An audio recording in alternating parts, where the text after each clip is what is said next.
Hi everybody, hello friends, welcome back to Natural Wisdom.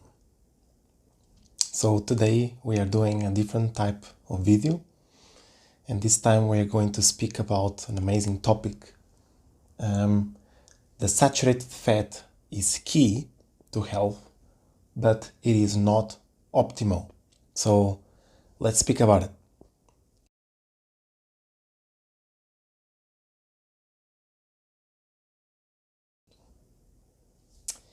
And it's interesting because we have been, many of us, reading the new diets and discovering new lifestyles and stuff like this. Many of them talk about the importance to stay away of fat altogether and stick to sugar, and others stick to saturated fat as much as possible.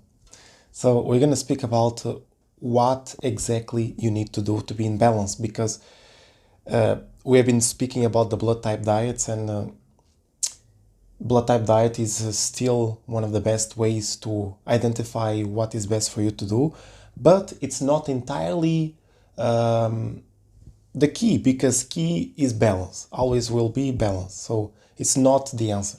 So I just want to make an amazing video about the saturated fat. Let's go. So it's very interesting. Saturated fat is important and it's good for many things. It's good for the regulating the hormones. So the woman hormones and the man hormones, the testosterone and the estrogen. It's also important for the cholesterol, and most of the cholesterol we have is also in the brain. So if we don't get enough saturated fat or fat altogether, we do not process our brain very well. There has been studies that they showed a person with Alzheimer.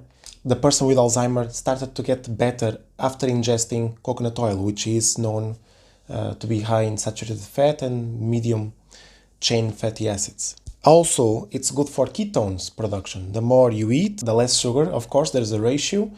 If you follow like a 6-to-1 ratio, you are very much able to stay in ketosis, no matter how much sugar you eat to that type of fat. Because, for example, if you're eating 120 grams of fat, and if you eat 20 grams of sugar, you'll not be able to knock yourself out of ketosis. So it's very good. It's amazing for the connective tissues, amazing for the nervous system, and my nervous system is very sensitive, so I can tell you right now straight away what happens to me if I don't get enough saturated fat.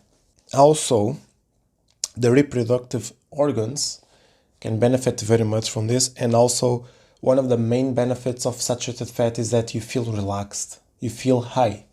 Depending how much you eat and what type you eat, you feel amazing high. This is most definitely better than sugar, no doubt. Saturated fat will always be better than sugar. Now, however, it isn't the most optimal, even though we need it. The reason is, first of all, before I start, we need to understand that plant oils are worse, okay? They can be probably better than sugar or not, because there's many studies as well saying that it's not like the best. Of course, olive oil, coconut oil will always be better than any other plant oil, but plant oil and sugar is quite similar. I will prefer plant oil, obviously, but they say it increases the insulin sensitivity, insulin resistance, all this stuff. One of the things, so if you are focusing more on saturated fat and animal fat, you need to know the reasons. And there's reasons why it is not so optimal. I've been experiencing myself, and I've been observing through other researchers. So, for example, the first one is the omega-3. We should be focusing much more on omega-3 to omega-6 ratio, high omega-3, low omega-6, and then the saturated fat comes after. For example, if we don't have money to buy grass-fed, pasture-raised animal fat or animal foods, we are going to increase more the omega-6 and also the saturated fat. If you see clearly, and that's a very big statement, that you don't need any research, it's just, I mean, of course, if you don't know anything about it, you can research yourself. But, for example, in the past, the wild animals right now, in the present moment, if you go to catch any wild animal which has not been fed grains, or it has not been tamed by humans, this animal will be higher in omega-3s and low in fat in general. They will be more lean, okay? It's like this. That's life. You know, you will always be, you will always find more lean animals in nature and higher omega-3s and low saturated fat altogether, rather than the conventional dairy and all this stuff, and the conventional animals we have altogether. Second, it's also very important.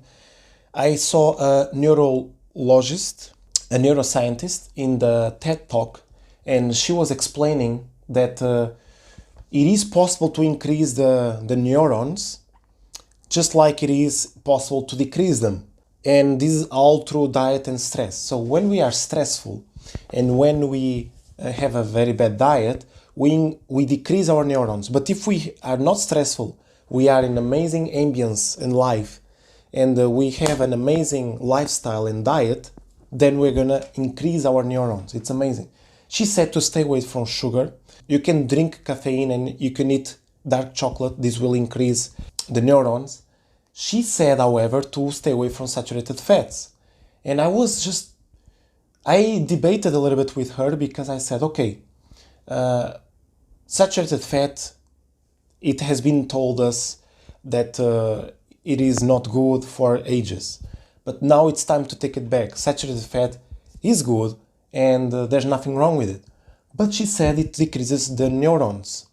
And indeed, when I eat a lot of saturated fat, let's say pig fat, I become so slow, I cannot think, I cannot talk much. And I know that it is good for us to be relaxed and to be high, but you cannot use your brain for a long time, like many hours. You cannot use it. You just cannot think and stuff. I think this has to do with what she said. So another thing is depressed. You can feel depressed with saturated fat if you eat a lot, if you eat too much. I have been feeling like this, depressed, only if I eat like too much. And of course, if you combine with sugar, it's even worse. I don't do that. I've been finding that there's a middle path to it. You can eat some saturated fat, but not too much, and not just saturated fat. So if you can combine, if you eat fish, for example, wild-caught fish, it's amazing. These small fishes are not expensive. You put them in salt 24 hours, the small fish like this, and then 24 hours in vinegar, and then you wash them, you put in olive oil with spices, and in 1 week you have an amazing fish to eat. It's perfect, raw and stuff like this, marinated. Another one is, well, you feel high. Okay, you feel high, can be good, but can also, you kind of need to find out your way when to eat the saturated fat to feel high and when not to eat. Because if you're gonna be with someone that needs you to think or something, it's not so good. Also, you have to reconsider that saturated fat from cooked fat, it makes you feel different than raw fat. And there's another thing. In life, to eat raw saturated fat can be quite difficult, especially if it's from conventional meat like pork, for example. It's almost like an edible. You cannot eat. And that's because it's not natural anymore. Natural is like you wild-caught wild boar. And from a wild boar, you will be able to eat its fat. I think, in my opinion, you will be able. But if it's conventional, you cannot eat it raw. You have to cook it. So that also brings it to the conclusion that it's not really like 100% natural. That's it. So we need to focus more on wild-caught fish, grass-fed meats, pasture-raised birds, eggs, butter. If you don't have the money for this, you have to try to stay more on the omega-3 rich foods. That's it, in general. Conclusion. Sugar is the worst. Plant oils is a little bit better. Olive oil, coconut is even better. Conventional fat and grass-fed, of course, conventional fat and animal fat is better also, because coconut oil, olive oil, they don't have any nutrients, they don't have vitamins, just some vitamin E, and it's not complete. and it's high in salicylates. As conventional animal fat, there's no anti-nutrients, but there's a lot of saturated fat and omega-6, depends what you get. So grass-fed is the best, and that's it. So I hope you liked the video. It's been fun, and see you next time.